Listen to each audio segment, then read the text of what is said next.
He says in verse 8, we are hard pressed on every side.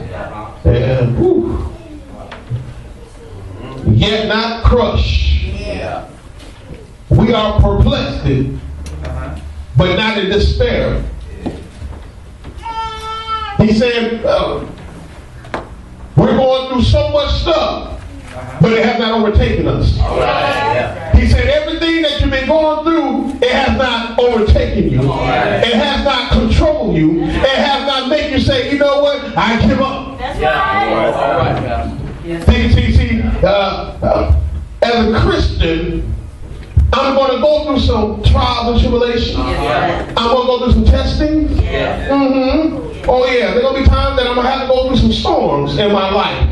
But I'm understanding what Paul is letting them know. Yeah, you're going to go through this, and sometimes it's going to feel like that, but it has not overtaken you. You have not reached that area. One thing I'm understanding that he said that basically we're going to have to suffer for Christ. That's right. That's right.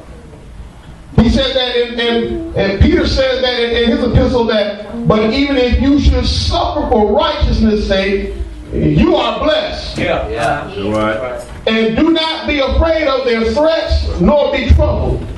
Peter says, you're blessed. When you're suffering for righteousness' sake. Now, I got that point there, but let me do this other thing. Sometimes you can mess your own self up and cause for your own self to suffer by doing the wrong thing, by making the wrong decision. And you can't say that God done that when God didn't do it. That's right. And guess what? Now trouble's coming at your way. And we can't say it's divine. We can't say that it's part of my testing through God because God didn't send that. Sometimes I might decide, you know what? I'm going to do it this way. And God said, no. Sometimes we got to wait on God. And when God says, okay, now do it, now it's the time for me to do it. But if I go ahead of God and decide on my own, well, I'm going to do it this way, and God said no, guess what? Whatever comes behind that repercussion, now I got to deal with it, and I can't say that it's a test from God. That's right. That suffering, you brought that on your own. And now the church is not obligated, to help you when you cause that problem. That's right. It's something different. If something out of the blue, something out of a sudden done happened on you, that it was not of your making, it's not of your wrongdoing, then guess what? Now it's divine by God. So guess what? Now God's going to use us to be able to work with you and help you in your situation. Do you understand?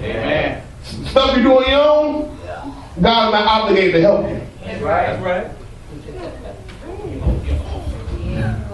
But see, right here, Paul is in the church now. Now this stuff that you're going through right here I'm talking about is the time when you're going through your testing, your trials and tribulations, your persecution. This stuff now is coming from the Lord that he's allowing for a reason. He says in verse 9, persecuted but not forsaken, struck down but not destroyed.